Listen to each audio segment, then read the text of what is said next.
you've probably seen this petty beef, you know, between Africans and African Americans. But we don't know how much American State Department or Justice Department is involved in Foundation of Black America. Who's getting paid the money to say what they're saying? So what you're seeing ain't quite what you see, and there's only a piece of what you see. A black face don't mean you ain't the CIA, all right? A black face don't mean you ain't the FBI, okay? Man, I want to be careful with my words because I love this elder, but right is right and wrong is wrong. And I got to call out the hypocrisy. I'm real careful when I speak about elders, especially those that really put in work, those that was there before me. This person knew Malcolm X himself, served under Malcolm X. I'm talking about Elder Smalls and the comments that he made about FBA and what he said about Tariq Nasheed and in regards to FBA might be CIA control and things of that nature. Now, I know that, for years, he's one of the elders that was pushing Pan-Africanism. He served under, the elders, the great elders of the past, Dr. Benjo Cannon, Dr. John Henry Clark. He served under those elders that I hold in high regard, high esteem. But this is the thing for the people that's watching this video.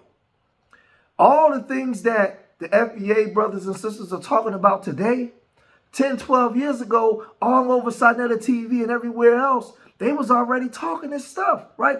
This is the part where I'm confused with the elder because you got a problem with what Tariq Nasheed is saying, but you were saying all of these things. We allow people to have us deny our identity as African Americans while other Africans come from other places and try to assume that identity for economic reasons and political reasons, and yet do not ally themselves with the African American. In most instances, that those immigrant African community tend to ally themselves with the European American, not understanding what the historical relationship between the African American and the European American is, or the war, the cultural war and the spiritual war and the economic war and the political war that still exists between those two communities. So when you're an African from another place and you come and say, well, I can't get caught up in that, I'm here to make money, then you ally yourself with someone I'm at war with and wonder why I treat you a certain way. So you need to understand what you have just done. Besides disrespecting me in my country, something I would never do to you in your country. I would not go to Senegal and choose the side of the French against you. I would not come to Jamaica and choose the side of the Brits against you. So why would you come to America and choose the side of the white American for whatever reason, economic, political, cultural, or whatever, against me and my interests, and then tell me I'm unwelcoming to you? I welcome my friends and my brothers and sisters. I do not welcome my enemies, whether they look like me or not. Let's get that clear up front. And then let's look at some of the episodes in the epic history. I've been in these spaces for a long time, and I grew up in Black Philadelphia, so I know all the black talking points. I'm a 50-year-old black man, right? Now, you listen to this elder speak, right? Don't that sound like the same things that we've been saying? Don't that sound like the same way we've been holding these Africans and other groups accountable, coming here talking down against us? Now, elder, you made those comments. You hear what we're saying. So how could you turn around, make those comments you just made in the past, but then turn around and say the FBA is government control? I'm confused. I'm really confused, right? To me, it may be something else, but I don't want to say it because he was also saying this. You are always in Africa. You got the African Day Parade. You don't see the Africans. You got the festival that be going on in Brooklyn, the band festival, the African festival. Where's the Africans at? When we doing our rallies and our marches, where's the Africans at on your side? Talk to us really about that, man. See, let me tell you something. We think slavery in America was something. Slavery in Africa is still in force. You talking about deaf, blind, and dumb. Don't confuse you because somebody got on some printed cloth that's printed in Holland or India that you're looking at an African cultural expression. That's not an African cultural expression. That cloth was printed in a European country and then sold to Africans. And they've accepted that as their cloth. You understand what I'm saying? Just that piece. Now, they do speak the language, but they know less about their history than you and I do. So you've got a deaf, blind, dumb, backwards person speaking an African language, coming from the African country, came here to be a parasite on their own people with no respect for themselves as human beings, and then because they speak a language, try to play you off like they got something culturally that you don't have. The most culturally enforced African in the world is the African American. Most of the movements that have changed the world, that allow all ethnic nations to profit, has been our movement. And so we get peed on and played down because these people are so punked out and scared of the white man that they feel because they're scared of the white man, they got to be against us. Are they our people, brother, or are we our own people now? No, we got to understand two things. We have a race, and then we have an ethnic place. Ethnically, we African Americans. Just like a guy from Africa, he can say he's African, but there's no country called African. He's either Nigerian, Ghanaian, Malian, or something. That's his ethnic nation. Racially, we are together, but economically, we may well be enemies. And we have to be clear on that. That our economic enemy is just that. And if you deal with your economic enemy like it's your friend, you're going to be the loser at the end of the day. Now, we raised the question of Pan-Africanism in this hemisphere. You know, you had the brothers from Trinidad, and then you had W.B. Du Bois, and we created this phenomena. But Africa has never created a Pan-African movement. You understand? Africa has never really supported a Pan-African movement. We had a couple of people in Nkrumah and Julius Nyerere and Mugabe, but most of Africa never gave a damn about a Pan-Africanism because they're still bogged down in the colonial slavery of European Judeo-Christian indoctrination, which is worse than anything that we've suffered. Worse than anything that we've suffered. The illusion of the clothes and the language make us think we're dealing with somebody that has some African purity culturally and spiritually. You're dealing with a confused, backwards Christian that love Europe more than they love their own ancestors. They would not even use an African word for God. You know, in Ghana, if you talk about being a traditional African, you might get beat down in the street. You understand? You're ostracized on the radio. Movies are made to show African culture as being the devil, while Christian culture is coming in as the savior. This is TV shows and on TV in Nigeria and Ghana. So y'all hear those talking points, right? So now these talking points that the FBA family is using is not new. Everything that he just said is what FBA been saying. So how could you make those statements against Pan-Africanism, knowing that we've been the only one practicing Pan-Africanism, right? Knowing that we was the ones holding all this stuff down. How could you say everything? Now, mind y'all, that's an old video. Shout out to Sinetta TV. I come up through Sinetta TV. Y'all see me on there plenty of years. This is an old video, right? Way before FBA even existed, right? He was saying these talking points about Africa. He's a Pan-Africanist. He has a hotel in Africa. He lives in Africa. He knows that they don't practice Pan-Africanism. He knows that they look down on us and think that they better than us. All the talking points that we're saying today, he knows it. So, Elder, why do you go on these shows now when you, as a Pan-African, when you hear the younger generation saying the things that we're saying, basically everything that you said in the past, right? We're echoing the sentiments that you said. How come you're saying this? Getting those things accomplished, supplying those needs. So, freedom of it. Africans want to be free. Thank you. You know. But I'm glad to come and hang out with you for a minute, and we get to know each other. But we always knew each other. Yeah. We're Africans. We're fighting the same enemies, no matter where we are in the world. They just have a different face on them, maybe a little different strategy. But the biggest thing they're trying to do is make sure to divide us in the West from you on the continent. So if you're going to look at that thing, it's not a rift between some black Americans and some Africans. That's the U.S. State Department. It may have started out with a few ignorant people, but they knew how to take advantage of that ignorance. But I don't even think it started out with a few ignorant people. I think they started it. They tested the water with that first group, that lawyer woman from California and the man, and then somehow they got to Tariq Nasheed. If you remember, Tariq Nasheed was going in just the opposite direction a few years ago. Why did that U-turn occur?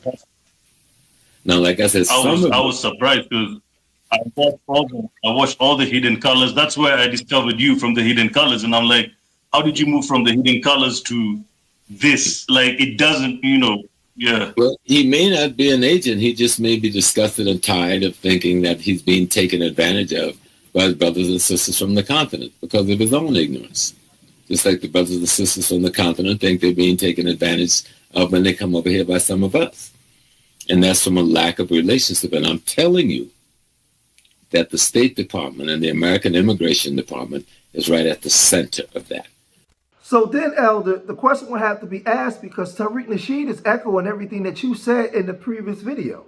So would that make you an agent? Were you an agent when you were speaking against Pan-Africans? Were you an agent when you were calling out Africans saying that they were just as colonized, and you were talking about their kente cloth and how some of them are fools and economically they are enemies? Were you an agent when you made those statements? Because I just showed the receipts. I just showed the proof.